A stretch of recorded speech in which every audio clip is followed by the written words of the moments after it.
Good morning, students. In this lecture, we discuss about the one more exercise question 11.34, and that is based on empirical formula and molecular formula as we discussed in my previous video lecture. Now, the question is, a welding fuel gas contains carbon and hydrogen only. Burning a small sample of it in oxygen gives 3.38 gram of carbon dioxide, 0.690 gram of water, and no other products. A volume of 10 liter of this welding gas is found to weigh 11.6 gram. Now, calculate the empirical formula, molar mass, and molecular formula. હવે આ ઇમ્પેરિકલ formula molecular formula આપણે જે last video લેક્ચરમાં જે વાત થઈ હતી, બરાબર ને, ટેબલવાળો જે હું તમને જે સમ બતાવેલો હતો એ જ સમ પરથી આપણે જવાનું છે. હવે થોડા સ્ટેપ જે હશે તે થોડા ન્યૂ હશે, એ તમારે ધ્યાનથી જોવાના રહેશે. ચાલો, a welding fuel gas contain carbon and hydrogen. Now the burning of carbon gives carbon dioxide, and burning of carbon in presence of oxygen give carbon dioxide, and burning of hydrogen in presence of oxygen gives water. Carbon dioxide and water are found. Now we all know that in carbon dioxide, molecular mass, atomic mass of carbon is 12 and atomic mass of oxygen is 16. So 16 2s are 32 and 12, so 44. Molecular mass of carbon dioxide is 44. We all know that. Now 44 gram carbon dioxide, but amount of carbon is 12. So 44 gram of carbon dioxide in present 12 gram of carbon. 12 gram of carbon present in 44 gram of carbon dioxide. Now in question 3.38 gram of carbon dioxide, how much? Means 44 gram carbon dioxide માં જો 12 gram carbon present હોય એનું atomic માસના amount જેટલું, તો 3.38 gram carbon dioxide માં કેટલું present હોય. હવે આપણે જે ક્રોસ મલ્ટીપ્લાય કરીએ છીએ તે જ કહેવાનું છે, 12 multiply by 3.38 and divided by 44. તો આનો આન્સર તમને કેટલો મળશે? 0.9218 gram of carbon. Clear? Now the second, molecular mass of water. We all know that hydrogen, atomic mass of hydrogen is 1 and oxygen 16. 16 plus 2 18. Okay, now 18 is a total molecular mass of water, but amount of hydrogen is present in H2. Means H2O માં hydrogen કેટલા present છે? 2 moles of hydrogen. એટલે આમાં hydrogen 2 present છે, એટલે આપણે આનું 2 ગ્રામ લખી શકીએ, બરાબર ને. H2O માં હાઇડ્રોજન 2 ગ્રામ પ્રેઝન્ટ છે અને ઓક્સિજન 16 ગ્રામ પ્રેઝન્ટ છે. ઓક્સિજન 16 છે તો 18 થાય ને, એટલે અમાઉન્ટ ઓફ હાઇડ્રોજન ઇઝ 2. એટલે આપણે સ્ટેટમેન્ટ આ રીતે મૂકી શકીએ, 18 gram of water contains 2 gram of hydrogen. Then question is 0.690 gram of water is how much? Same cross multiply, 2 multiply by 0.69 divided by 18.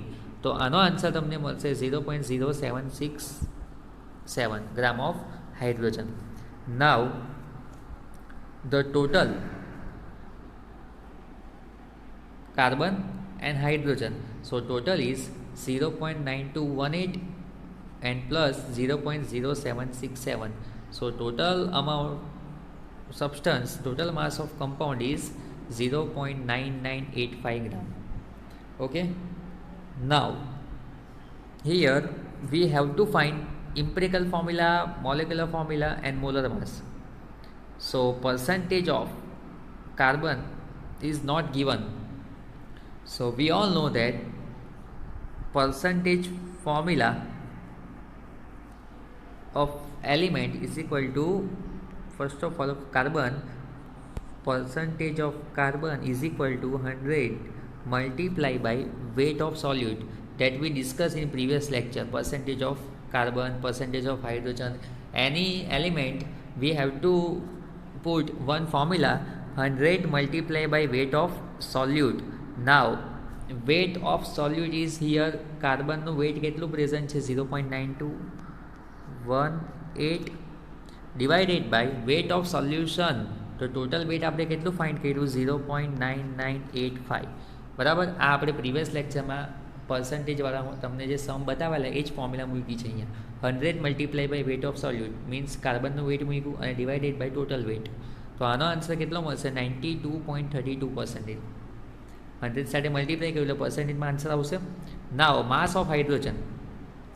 So percentage of hydrogen is equal to 100. Same formula. Mass of 100 multiplied by mass of solute or weight of solute, that is 0.0767. હાઇડ્રોજનનું weight છે તે મૂકી દઈએ અહીંયા.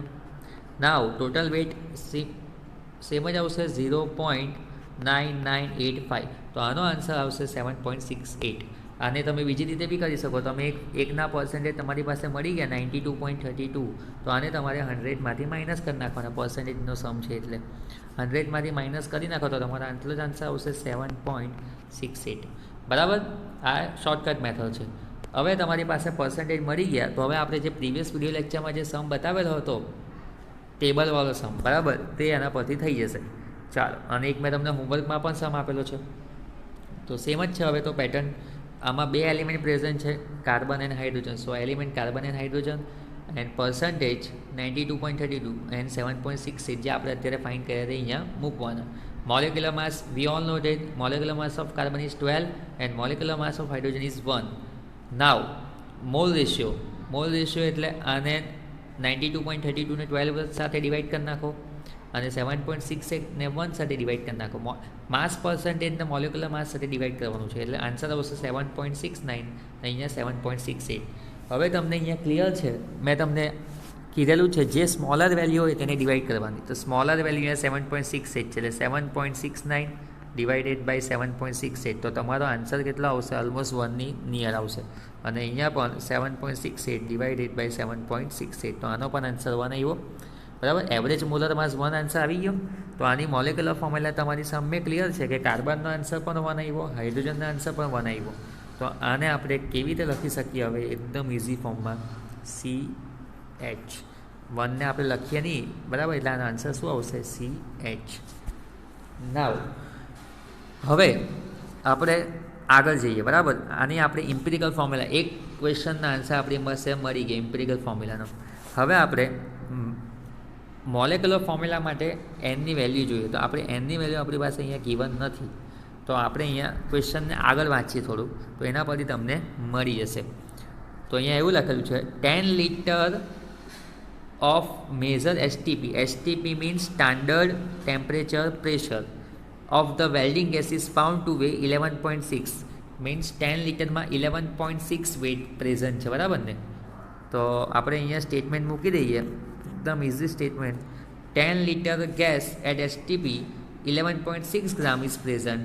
22.4 litre STP is how much? આ 22.4 એ તમારી experimental value છે. બરાબર. 22.4 એ તમારી એક્સપેરિમેન્ટલ વેલ્યુ, એ તમારે યાદ રાખીને જવાનું છે એક્ઝામમાં.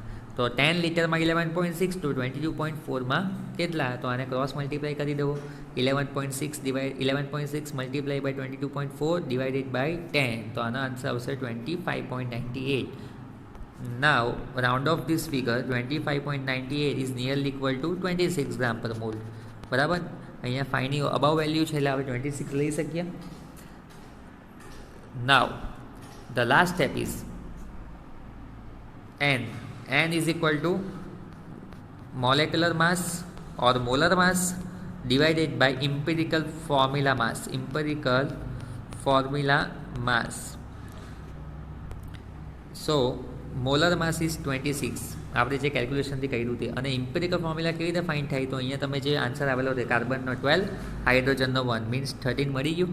તો અહીંયા આપણે 13 મૂકી દેવાના એટલે 26 ડિવાઇડેડ બાય 13. તો આન્સર કેટલો આવશે? એનો 2 આન્સર મળી જશે. So answer is 2. Now the last and final step, molecular formula is equal to n multiply by empirical formula. And answer આવ્યો nનો 2 અને ઇમ્પિરિકલ ફોર્મ્યુલાનો આન્સર આવેલો CH. તો બંને સાથે મલ્ટીપ્લાય થશે ને, CH મલ્ટીપ્લાય બાય તો 2C સાથે બી મલ્ટીપ્લાય થશે અને H સાથે બી મલ્ટીપ્લાય થશે, એટલે final answer is C2H2. Okay, and C2H2 means it is HC triple bond CH. It is called ethine gas. Which gas is present? Ethine, C2 and H2. Clear? So it is lengthy sum but very important, and it is based on in our previous video lectures, that is empirical formula and molecular formula. સો આપણે first શું કરીએ, એકવાર revise કરી નાખીએ. Statement આપણે મૂકી દેવાનું. પહેલાં કાર્બન ડાયોક્સાઇડનું મોલેક્યુલર માસ ફાઇન્ડ કરી નાખવાનું. 44 ગ્રામ કાર્બન ડાયોક્સાઇડમાં કેટલા કાર્બન પ્રેઝન્ટ હોય? 12 ગ્રામ. તો ક્વેશ્ચન્સમાં જે ગીવન હોય તે 3.38માં how much, cross multiply divided by 44. આનો જે આન્સર એ બધા કાર્બનનો કહેવાય. પછી આપણે વોટરનું મોલેક્યુલર માસ આપણને હવે લર્ન થઈ ગયું હશે 18 ગ્રામ. 18 ગ્રામ ઓફ વોટરમાં કેટલા મોલ્સ હાઇડ્રોજન હોય, કેટલા ગ્રામ હાઇડ્રોજન હોય? 2 ગ્રામ. તો 18 ગ્રામમાં 2 ગ્રામ હાઇડ્રોજન, તો ક્વેશ્ચન્સમાં 0.690 ગ્રામ હાઉ મચ, તો 2 મલ્ટીપ્લાય બાય 0.69 ડિવાઇડેડ બાય 18. તો આ હાઇડ્રોજનનો આન્સર મળી ગયો. આ બેનું તમે ટોટલ કરો તો તમને ટોટલ મોલેક્યુલર માસ મળી જાય. પછી આપણે પાસે અહીંયા પર્સન્ટેજ નહીં મળે, તો પર્સન્ટેજને ફાઇન્ડ કરવા માટે આપણે કઈ ફોર્મ્યુલા મૂકીએ છીએ? Mass percentage of carbon. અહીંયા 2 એલિમેન્ટ પ્રેઝન્ટ છે, કાર્બન અને hydrogen. So mass percentage of carbon is equal to 100 multiply by weight of 100 multiply by weight of carbon, weight of solute divided by total. અને same વસ્તુ આપણે હાઇડ્રોજનમાં કરીએ છીએ, 100 multiply by weight of hydrogen divided by total. Total તો same જ છે 0.9985, એટલે 92.32 એન્ડ 7.68. તમારે આને ક્રોસ ચેક કરવું હોય તો તમારે એટલું જોઈ લેવાનું કે આ બેનું ટોટલ 100 થવું જોઈએ, બરાબર. એક્ઝામમાં રાઈટ છે કે રોંગ ચેક કરવા માટે. પછી આપણી મેથડ પ્રમાણે જે આપણે ટેબલવાળા જે સમ કર્યા છે એ રીતે કાર્બનના હાઇડ્રોજન મૂકી દેવાનો. 92.32 જે તમે જે ફાઇન્ડ કર્યું તે મૂકી દઈએ, હાઇડ્રોજનનું મૂકી દઈએ. Molecular mass of carbon is 12, molecular mass of hydrogen is 1, molecular mass percentage divided by molecular mass percentage divided by molecular mass, and this is also mass percentage by molecular mass. So answer તમારો આવશે 7.69, 7.68. હવે જે smaller value છે એને તમારે divide કરી નાખો એટલે 1 ને 1 આન્સર આવશે. So final empirical formula is CH. આ તો તમને ઇઝી છે, ખાલી એક તમારા માટે યાદ કરવાનું છે, ત્યાં 10 લીટર ઓફ STP કન્ટેન 11.6. આ ક્વેશ્ચનમાં ગીવન છે. તમારે શું યાદ રાખવાનું છે? 1 STPની વેલ્યુ કેટલી યાદ રાખવાની? 22.4 is equal to how much, તો cross multiply divide by 10. So answer કેટલા આવશે? 25.984 ઇઝ નિયરલી ઇક્વલ ટુ 26. અને આનું ઇમ્પિરિકલ ફોર્મ્યુલાનો માસ કેવી રીતે થાય? કાર્બનનું 12, હાઇડ્રોજનનું 1 એટલે 13. અને આના પરથી તમને કયો આન્સર મળી જાય? n એટલે molar mass divided by empirical formula mass. Molar mass તમને આપણે જે ફાઇન્ડ કર્યું તે 26 અને ડિવાઇડેડ બાય ઇમ્પિરિકલ ફોર્મ્યુલા એટલે આપણે અત્યારે જે કર્યું તે 30. અને આના પરથી લાસ્ટ મળી જાય તમને molecular formula is equal to n multiply by empirical formula. So 2 multiplied by CH is equal to C2H2, and C2H2 is called as ethine gas.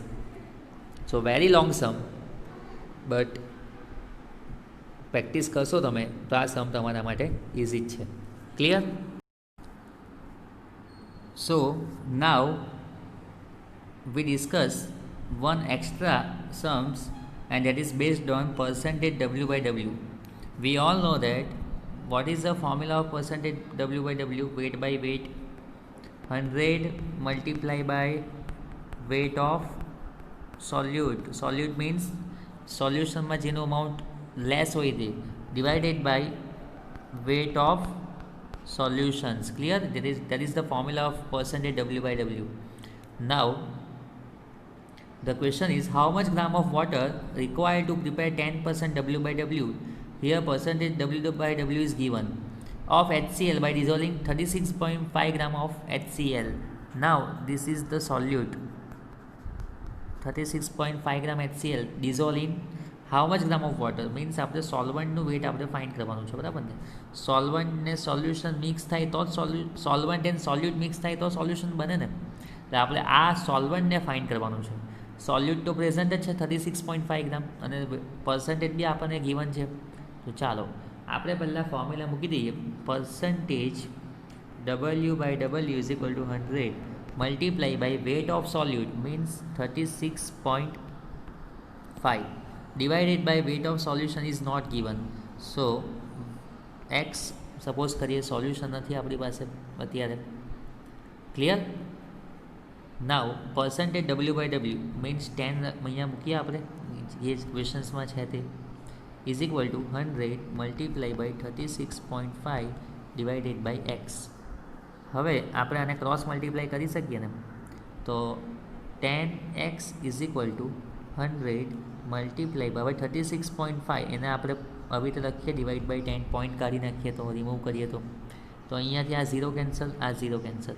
So 10x is equal to 3650. Now x is equal to 3650 divided by 10. એક્સને subject બનાવીએ ને, બરાબર? તો આપણે અહીંયા divide by 10 કર્યું, 0 0 cancel. So x is equal two 365 ગ્રામ. આ તમને શું મળ્યું? વેટ ઓફ સોલ્યુશન મીન્સ સોલ્યુટ અને સોલ્વન્ટનું ટોટલ વેટ મળ્યું 365 ગ્રામ. પણ આપણને ક્વેશ્ચન્સમાં શું પૂછેલું છે?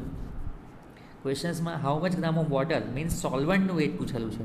તો આપણે સોલ્વન્ટનું વેટ કેવી રીતે ફાઇન્ડ કરી શકીએ? ચાલો, તો સોલ્વન્ટનું વેટ ફાઇન્ડ આના પરથી જ થઈ જશે. આપણને જે ફોર્મ્યુલા ખબર છે, સોલ્યુશન્સની ફોર્મ્યુલા મૂકી દેવાની. સોલ્યુશન્સ કોનાથી બને?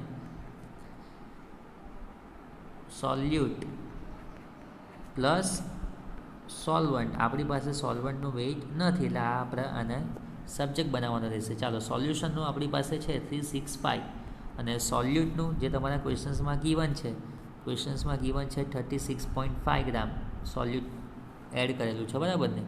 તો અહીંયા હું લખી દઉં solution is equal to solute plus solvent. સોલ્યુશનનું વેઇટ મારી પાસે હતું 365, બરાબર? અને સોલ્યુટનું વેઇટ કેટલું છે? 36.5 that R given on this questions.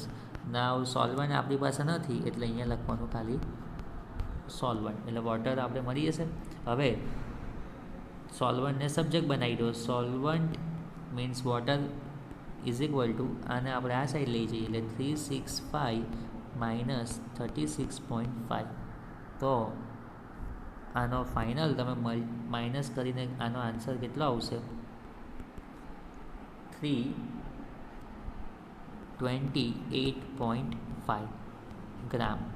આ તમને મળશે weight of solvent means weight of water. એટલે આ સમમાં આપણે પહેલાં શું કર્યું? પર્સન્ટેજ ડબલ્યુ બાય ડબલ્યુની ફોર્મ્યુલા મૂકી દેવાની. એના પરથી તમને વેટ ઓફ સોલ્યુશન મળી જાય, ટોટલ વેટ. એમાંથી તમારે કોને માઇનસ કરી નાખવાનું?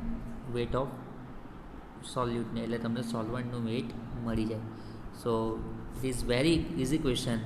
It is very important for 2 marks and MCQ. So in this video lecture we discuss empirical formula, molecular formula, sums and percentage W by W sums. Okay, thank you.